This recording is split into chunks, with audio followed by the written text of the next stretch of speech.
जीना और जानना तो आसान है, लेकिन कहना बहुत कठिन है। जैसे कोई मछली से पूछे कि सागर क्या है,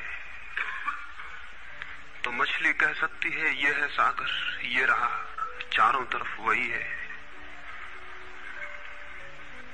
लेकिन कोई पूछे कि कहो क्या है, बताओ मत, तो बहुत कठिन हो जाएगा मछली को।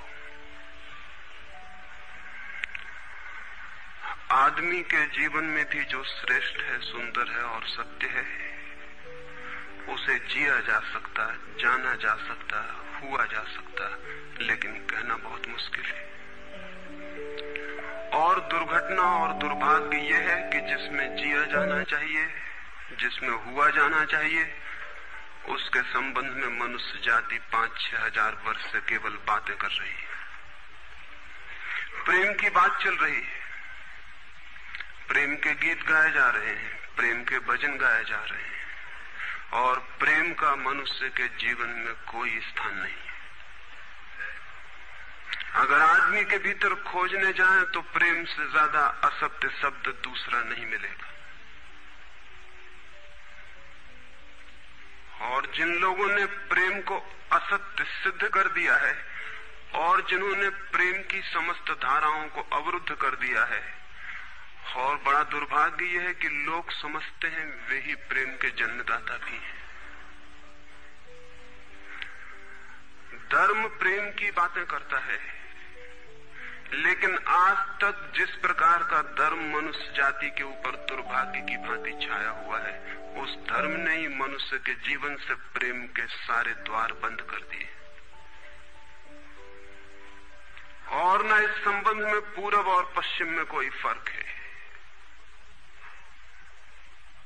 न हिंदुस्तान में और न अमेरिका में कोई फर्क है। मनुष्य के जीवन में प्रेम की धारा प्रकट ही नहीं हो पाई, और नहीं हो पाई तो हम दोष देते हैं कि मनुष्य ही बुरा है, इसलिए नहीं प्रकट हो पाई। हम दोष देते हैं कि ये मन ही जहर है, इसलिए प्रकट नहीं हो पाई। मन जहर नहीं है,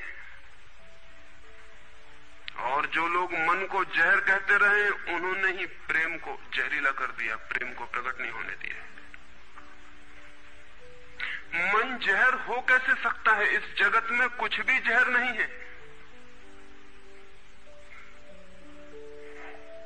परमात्मा के सारे उपक्रम में कुछ भी विष नहीं है, सब अमृत है। लेकिन आदमी ने सारे अमृत को जहर कर लिया है, और इस जहर करने में शिक्षक, साधु संत और तथाकथित धार्मिक लोगों का सबसे ज्यादा हाथ है। इस बात को थोड़ा समझ लेना जरूरी है, क्योंकि अगर ये बात दिखाई न पड़े तो मनुष्य के जीवन में कभी भी प्रेम भविष्य में भी नहीं हो सकेगा। क्योंकि जिन कारणों से प्रेम नहीं पैदा हो सका है, उन्हीं कारणों को हम प्रेम प्रकट करने के आधार और कारण बना रहे हैं। हालतें ऐसी हैं कि गलत सिद्धांतों को अगर हजारों वर्ष तक दोहराया जाए तो फिर हम ये भूल ही जाते हैं कि सिद्धांत गलत है, और दिखाई पड़ने लगता है कि आदमी गलत है, क्योंकि उन सिद्धांतों को पूरा नहीं कर पा रहा है।